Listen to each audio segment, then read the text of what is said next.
Voilà, c'est ce visuel-là. Vous pouvez relire ce que je viens de vous dire. L'onction, c'est la puissance de Dieu qui permet de mener à bien les œuvres du ministère.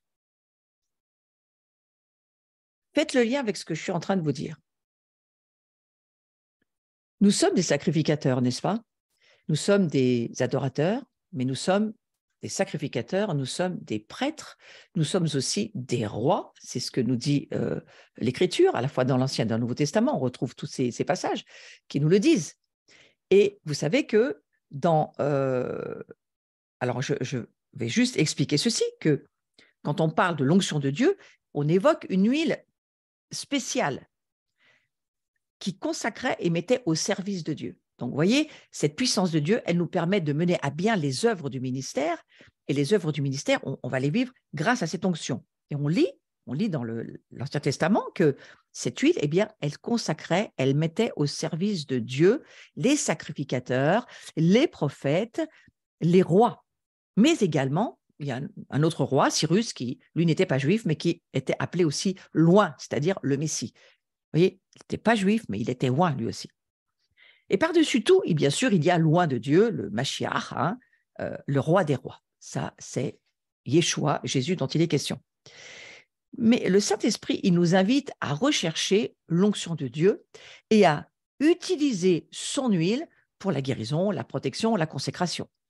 À quoi je pense quand je lis cela? Je pense à Lucas 18, tout simplement, lorsque Jésus va dire qu'il a été oint pour guérir les malades, chasser les démons, ressusciter les morts, purifier les lépreux. Voilà, c'est ce passage du ministère de Jésus. Jésus, lui, ne peut faire son travail sur la terre, son ministère, que parce qu'il a reçu l'onction. Il a été oint pour cela. Et nous, de même, nous avons aussi besoin de comprendre que Dieu nous a oints pour faire la même chose. Et donc, on comprend que dans l'Ancien Testament, la gloire de Dieu, elle descendait sur le tabernacle.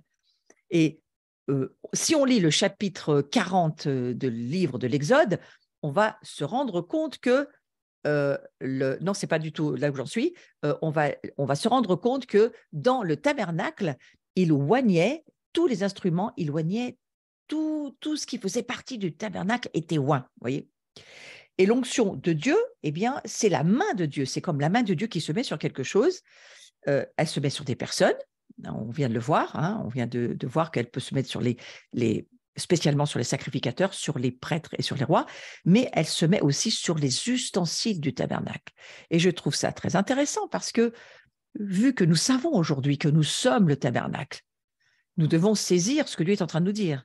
Il est en train de nous dire que cette onction, cette puissance de Dieu qui œuvre, elle n'œuvre pas seulement à travers nous, pour faire ce que Dieu veut que nous fassions sur la terre, mais elle doit aussi nous oindre, nous qui nous sommes, toutes les parties du tabernacle que nous sommes, eh bien, ça doit aussi être oint. Je trouve que c'est très intéressant d'y penser. Être oint de Dieu, c'est une expression qui est mentionnée de nombreuses fois dans l'Écriture.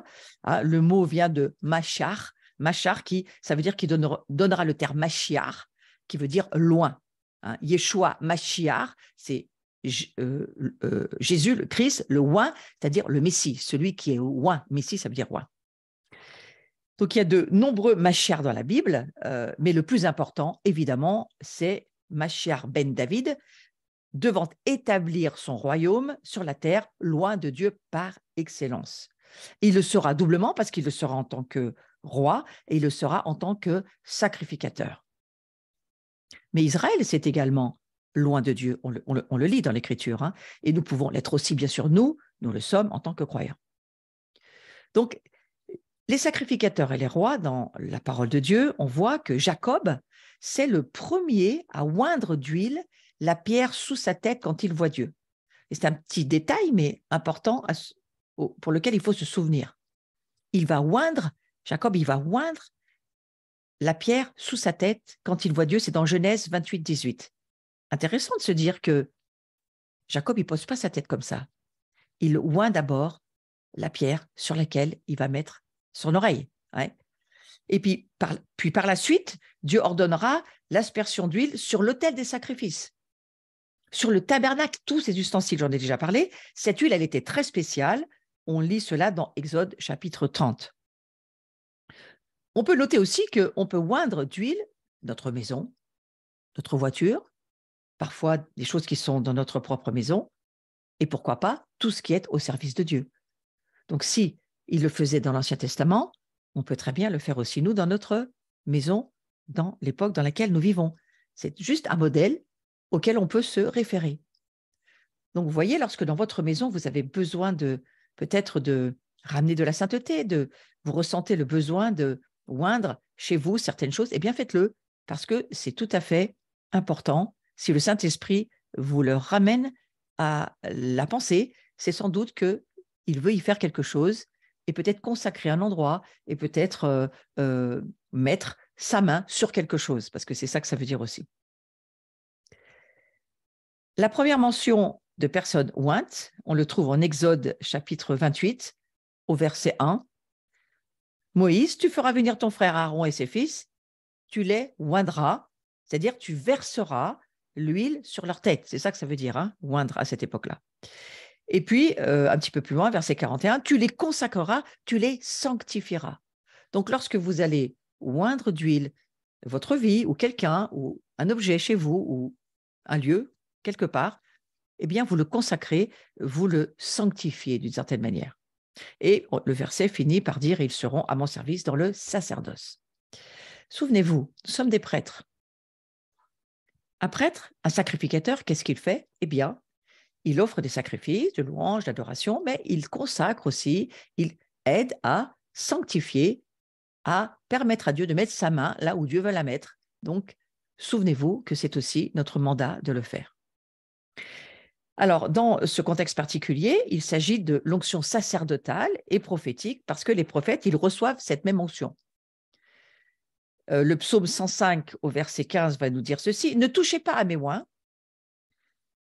Meshi'im, ne faites pas de mal à mes prophètes. » Dieu ordonna aux prophètes, Élie, de oindre Élisée, par exemple. Et pour prophète, à ta place. Donc, vous voyez, une onction, ça peut aussi être quelque chose qui va remplacer quelque chose qui existait. Élie va remplacer son appel de prophète en oignant Élisée, eh bien, il va prendre sa place. Il y a aussi l'onction royale. Samuel, le prophète, il eut ce mandat de donner l'onction royale tout d'abord à Saül et puis ensuite à David. Et on lit dans 1 Samuel, chapitre 16, verset 13, « L'Éternel dit à Samuel, lève-toi, oins-le, car c'est lui. » Et on peut l'entendre ça parfois dans je ne sais pas, lorsqu'on est en train de servir le Seigneur ou de prier pour des personnes ou de faire le ministère pour quelqu'un, on peut très bien entendre le Seigneur nous dire, maintenant prends de l'huile et vois-le. Vous voyez, c'est biblique, c'est vraiment dans la parole de Dieu. Et Samuel prit la corne d'huile et l'oignit au milieu de ses frères, et l'Esprit de l'Éternel saisit David, et à partir de ce jour et dans la suite. Vous voyez, c'est un acte prophétique extrêmement puissant. Lorsqu'on reçoit une onction d'huile, c'est quelque chose qui vraiment change les choses et qui vous change peut-être à tout jamais. Hein. Donc, on voit que l'onction de Dieu à travers l'huile, Shemen, c'est lié à l'Esprit Saint et à la sainteté de Dieu. Et le Nouveau Testament contient des références à l'onction d'huile dans de nombreux endroits. Je ne vais pas tous vous les donner, mais ça permet de oindre les malades, ça permet de les guérir, bien sûr. Marie, par exemple, qu'est-ce qu'elle a fait? Elle a oint les pieds de Jésus, et c'est un acte d'adoration très puissant. Lorsque elle va prendre ses cheveux et qu'elle va oindre les pieds de Jésus, c'est quelque chose de très fort. Et puis, on lit aussi dans Jacques 5, c'est quelque chose qui est tout à fait biblique, au verset 14, les anciens, qu'est-ce qu'ils font? On le fait souvent dans nos célébrations, lorsqu'il y a des malades, on prend les anciens de l'Église et puis on oint d'huile les malades afin qu'ils soient guéris. Donc ça c'est l'huile de guérison. On trouve aussi autre chose concernant l'huile. On trouve l'huile de joie dans beaucoup d'endroits, mais entre autres le psaume 45, j'en ai parlé tout à l'heure, au verset 7, l'huile de joie à propos du Messie. Hein. On a aussi Hébreux, chapitre 1, verset 8, qui parle en faisant référence de cette huile de joie. Et puis je pense aussi à Isaïe 61, hein, pour accorder aux affligés de Sion, pour leur donner un diadème au lieu de la cendre, une huile de joie au lieu du deuil. Donc, vous voyez, cette onction, cette huile, en fait, elle porte en elle du miracle, de la guérison, de la délivrance, de la joie, des changements d'atmosphère, des consécrations. Cette huile, elle porte beaucoup de choses. Alors, je vais revenir, parce que je voulais faire ce petit encart là pour vous rappeler que cette huile, c'est quand même très important. On est dans cette saison de la récolte. Alors, on pourrait remontrer le pressoir que vous nous montrez tout à l'heure. C'était le pressoir que je suis allée visiter avec mon amie Anne-Laure en sortant de ce week-end où nous étions. Et j'ai jamais vu de ma vie, alors là, vous voyez, un pressoir pareil. Il y a 3 énormes presses, vous les voyez devant votre nez. Et en plus, il y avait une meule à grains qui était sur la droite. Et on en a fait le tour et on a médité et réfléchi à cet incroyable pressoir. Vous pouvez aller sur ma page Facebook, vous aurez d'autres détails de plus près. Mais en tous les cas, ces presses étaient tout à fait impressionnantes. Et je me suis dit, eh bien, voilà, il semblerait bien que nous soyons dans cette saison où nous allons avoir besoin de produire peut-être encore plus de l'huile. Mais regardez, après ce que nous venons de dire, ça devrait nous encourager. Cette puissance, cette onction de Dieu sur nous, en nous, que nous allons produire nous-mêmes. Alors, oui, nous sommes d'une certaine manière, utilisés par Dieu pour produire cette huile. Hein. Bien sûr que oui. Regardez Jésus, pour pouvoir vivre de cette résurrection, il a fallu qu'il passe par son Gethsémanée lui aussi, mais quelle résurrection! Et nous aussi, nous-mêmes, nous passons par la croix, nous embrassons cette croix qui est la nôtre à chacun, mais quelle résurrection nous vivons pour ensuite pouvoir être loin. Il y a quelque chose que j'ai entendu il y a de nombreuses années, j'ai jamais oublié cette phrase, je dirais qu'elle est de Benny Hinn, mais j'en suis pas sûre, qui disait ceci, Dieu oint ce que le sang a couvert. C'est-à-dire qu'il faut que notre vie soit passée par le brisement, par la croix, par la fin de nous-mêmes, par la repentance, le renoncement à notre propre vie, pour que nous puissions, une fois que nous sommes couverts par le sang de Jésus, que nous comprenons ce que ça signifie de nous identifier à la mort de Christ, parce que nous aussi, nous nous considérons donc comme morts à notre vieille vie, à notre vieille nature, à notre âme non soumise à Dieu, enfin tout ce qui venait de cette vie sans Dieu. Et alors que nous laissons cette croix opérer en nous, ces brisements, ces changements, c'est parfois, vous savez, c'est difficile de renoncer à ce que nous étions dans notre vieille vie pour que nous puissions être loin. Mais si nous avons la compréhension de ce à quoi sert l'onction, alors je crois que comme Jésus, il avait la compréhension de ce que sa vie allait produire. En donnant sa vie, il allait produire toute la résurrection de toute la famille de Dieu. Au travers de lui, toute la famille allait pouvoir ressusciter et sortir, être arrachée des enfers, arrachée des griffes du diable, pour que aujourd'hui Dieu puisse retrouver sa famille. Donc vous voyez, ça vaut quand même la peine. Donc cette puissance de Dieu qui œuvre à travers nous, mes amis, on est dans cette saison et je crois que cette puissance, il faut la désirer et il ne faut pas refuser de traverser nos Gethsémanés. Mais attention, ne confondez pas les attaques du diable, les maladies de l'ennemi, ce que lui veut vous mettre en travers, parce qu'évidemment qu'il faut se battre contre ça et que oui, ben, l'onction, c'est pour guérir, c'est pour délivrer, c'est pour aider. Oui, bien sûr. Ceci dit, tout ce que nous traversons, toutes les choses que nous traversons, Dieu va les faire concourir à notre bien. Et c'est là où je veux en venir, c'est que, quelles que soient les épreuves ou les difficultés que nous traversons, Dieu les transforme en huile, si nous le comprenons. Si nous comprenons ce que nous vivons, Dieu va faire que ça va concourir à quelque chose de bien qui va produire un poids éternel de gloire pour les enfants que nous sommes. Donc, préparons-nous. Vous savez, je pense souvent à cette famille en Ukraine. Je regarde de temps en temps les informations et je les entends dire qu'ils, d'une certaine manière, ils s'offrent pour l'Europe, l'Occident. Ils offrent leur sang, leur vie. il demande de l'aide, hein, mais il s'offre pour une forme de liberté, pour quelque chose qui s'appellerait la démocratie, en tous les cas, une forme de liberté qu'en face, il n'y a pas. Et souvent, je me dis, et nous, est-ce que nous ferions la même chose? Est-ce que nous accepterions de nous tenir par la foi pour sauver un monde qui périt, sachant que, eh bien, nous avons été choisis, appelés, prédestinés par Dieu pour être ses sacrificateurs, pour être ses rois, ses reines, pour être ses intercesseurs, pour être ses prêtres, qui justement, eh bien, sont appelés à faire connaître au monde que Dieu les aime. Et je me dis, eh bien, Seigneur, aide-nous à voir au-delà de ce que nos yeux nous font voir, nos yeux humains. Et revenez au cours précédent, et j'en ai parlé pendant plusieurs cours, de cette importance que, mais surtout le cours précédent, nous voyons par la foi. Nous comprenons par la foi. Nous ne comprenons pas par nos capacités humaines, simplement humaines, mais nous comprenons, nous voyons par la foi, c'est-à-dire par la capacité surnaturelle que Dieu nous donne, afin que nous puissions entrer dans les mystères dans lesquels il nous appelle à entrer. Et il y a vraiment un mystère concernant cette onction, cette huile. Pourquoi est-ce qu'il dit à ces vierges sages, pas aux folles, mais aux sages, il dit, faites vos réserves. Parce que quand je reviens, il faut que je trouve de l'huile. Et il faut y réfléchir, parce que pour moi, ça fait partie de ce que Dieu est en train de nous dire en ce moment, comme c'est la récolte en vrai dans le naturel. Vous savez, ce qui se passe dans le naturel, c'est important parce qu'il se passe des choses aussi dans le monde spirituel.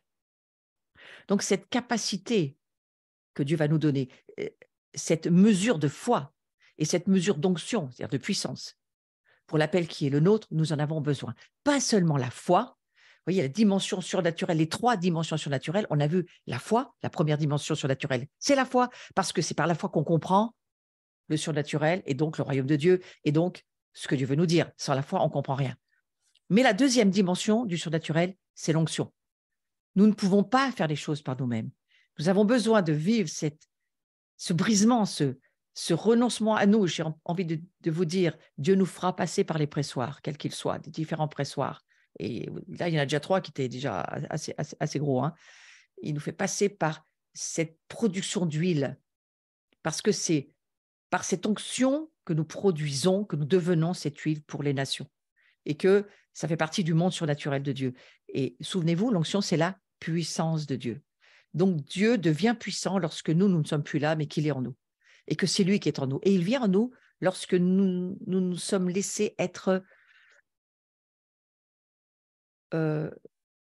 pressés par Dieu. J'aurais plutôt mis la croix que la médaille d'or, là. C'est pas moi qui le mets, mais j'aurais plutôt… Oui, alors je suis d'accord, les 3 dimensions du surnaturel sont là. C'est pour gagner la médaille d'or, je suis d'accord. Mais ceci dit, la médaille d'or, nous la gagnons, comme le dira Paul. Je mène le combat de la foi, je mène le combat pour avoir cette onction et pour être un fils de la gloire de Dieu. C'est-à-dire, c'est plus moi qui vis, c'est lui qui vit en moi. Mais effectivement, on peut aussi mettre en parallèle l'or et l'onction, parce que c'est la même chose, d'une certaine manière, dans la parole de Dieu. Hein. Il y a cette onction que Dieu veut pour nous. Il veut nous oindre comme ses prêtres, comme ses rois, comme ses sacrificateurs. Et donc, c'est la puissance de Dieu qui œuvre à travers nous pour faire ce que Dieu veut sur terre. Ça n'est pas notre affaire à nous, c'est l'affaire de Dieu en nous, c'est cette onction qui va faire les choses. C'est la capacité à se mouvoir dans l'onction, et lorsque cette capacité, elle progresse lorsque nous franchissons un niveau pour chaque mesure d'onction qui nous est donnée. Donc, vous voyez, cette capacité à se mouvoir, ce mouvement glorieux, d'une certaine manière, c'est le mouvement de gloire, hein, eh bien, nous progressons lorsque nous franchissons un niveau pour chaque mesure d'onction. C'est-à-dire qu'à chaque fois que Dieu nous demande de faire quelque chose et nous grandissons en obéissant, nous allons de gloire en gloire, nous allons d'onction en onction, nous allons de progrès en progrès. C'est cela que ça signifie. Et nous grandissons, bien entendu, spirituellement. Nous allons pour gagner la course dont il est question. Et aucune étape ne peut être évitée. Vous voyez, il n'y a pas de raccourci. C'est le Saint-Esprit qui nous laisse traverser les Gethsémanés, les moments de nos vies qui vont produire cette huile et qui vont nous transformer de l'olive en huile. Ouais, c'est ça que je comprends. Et chaque marche correspond à un niveau. Alors, j'aime pas trop le mot niveau, mais je ne sais pas trop comment l'expliquer. C'est-à-dire que chaque marche, elle correspond à quelque chose qui nous amène à être avec un poids plus grand, avec une mesure plus grande, avec une croissance qui vient en nous et qui représente un aspect essentiel de notre maturité spirituelle. Nous sommes en train de grandir en maturité. Voilà ce que produit aussi l'onction. Ça nous amène sur ce chemin de la maturité. Nous pourrions l'appeler, dans le sens biblique, le chemin de la sainteté ou le chemin de la perfection, sachant que le mot perfection veut dire maturité. Donc, nous devons aller d'étape en étape. Nous devons sortir un Kleenex de la boîte pour avoir le suivant. Nous devons obéir à un premier pas pour pouvoir avoir le second pas. Et la vie dans l'onction, c'est aussi comme cela que ça fonctionne. Jusqu'à ce qu'à un moment donné, vous arrivez à une forme d'obéissance totale à Dieu. Et là, ça produit quelque chose d'extrêmement puissant. Et c'est à ce moment-là que je crois qu'on peut arriver à dire qu'on atteint une forme de plénitude dans notre vie qui nous amène à entrer dans ce que moi je comprends être la gloire. La foi et l'onction nous amènent à la gloire. Et nous sommes les fils et les filles de la gloire de Dieu. Mais la gloire de Dieu, nous allons de gloire en gloire, c'est-à-dire de progrès en progrès, d'étape en étape.